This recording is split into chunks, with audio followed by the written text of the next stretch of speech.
السلام عليكم ورحمة الله وبركاته. ازيكم حبايبي؟ عاملين ايه؟ يا رب تكونوا بخير. والنهارده هنعمل سمك مشوي، والنهارده هنقدم سمك بوري، ردة، هريسة شطة، توم، ليمون، ملح، رشة فلفل، كمون، كزبرة.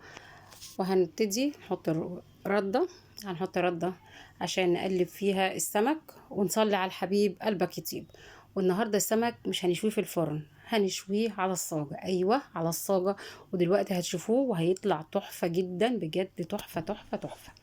وهنحط السمك ونقلبه في الردة كويس. واللهم اجعلنا من جبر الخاطر نصيب يا رب العالمين. نحط السمك على الطاسة، على الصاجة قصدي. والصاجة يعني هنا مش كبيرة قوي، فهي نستكفي 3 سمكات كفاية على الصاجة، بحيث ان احنا نعرف نقلبهم وياخدوا راحتهم في التسوية، ونعرف ناخد راحتنا احنا كمان واحنا بنقلبهم. وما تقلقيش، هقولك على تكات انك تضيعي الزفارة. اول حاجة هنحط الليمون، قشر الليمون معاها عشان الزفارة تروح، وهنقلب السمك على الجنبين وعلى سيفه، بحيث ان هو يتشرب اي حاجة، اي سوائل جوه في السمك. وبعد كده هنحط الدقة عليه، اللي هي عبارة عن الليمون والثوم والكمون ورشة الملح هنحط الملح قصدي، ورشة الفلفل والكزبرة. ونسقي السمك كده وهو على النار. ايوه، وهو على النار، مش هنعمل تمليح. ونحط ميه، الميه دي بتخليه عايم في ميته كده وما يبقاش طعمه حلو. دي هيتشرب ميته على البوتاجاز، هتلاقي التتبيله دي اتشربت من فوق ومن تحت وبقى جميل جدا. جربي مش هتندمي.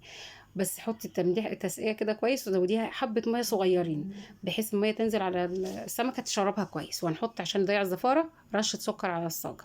وهنعمل رز صياديه معانا النهارده، الرز والبصل وطماطم وملح ورشه قرفه ورشه فلفل اسود. ايوه، رشه قصدي بهارات 7 بتطعمها جدا. هنحط الملح، هنحط قصدي البصل في الحله، وهنحمره. والبصل ده تحميره حسب الرغبه، يا اما هتحمري البصل غامق هيبقى الرز غامق، هتفتحي شويه هيبقى الرز افتح. كل ما هتفتحي البصله كل ما هيديكي لون الرز اللي انتي بتحبيه. انا عن نفسي بحب البصله متوسطه، يعني بادئه تغمقي كده، ما تبقاش غامقه قوي.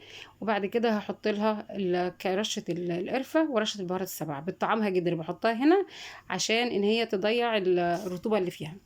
بعد كده هحط حبايتين الطماطم، دول بيطعموا الصيادية قوي، بيخلي طعمهم جميل جدا. اما استوى حطيت كمان معاهم ورقتين لوري. ورقتين لوري دولت برضو بيطعموا الرز وبتخليهم في حتة تانية خالص.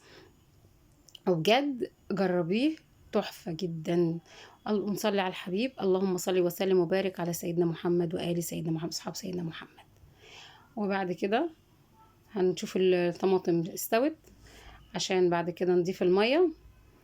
يا دوبك المية نحطها عليه هتاخد غلوة، عشان بحيث ان لون البصل ينزل في قلبها عشان يغمق لنا الرز. لكن لو حطيناه كده مش هيديله النتيجة بتاعة الرز. هو برضه هيحمر وكل حاجة، بس مش هيديك النتيجة لما تحطي المية تغلي الأول. ونحط الملح ونضيف الرز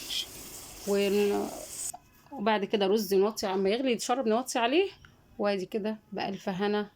وقولنا رأيكم ايه، وصلوا على الحبيب.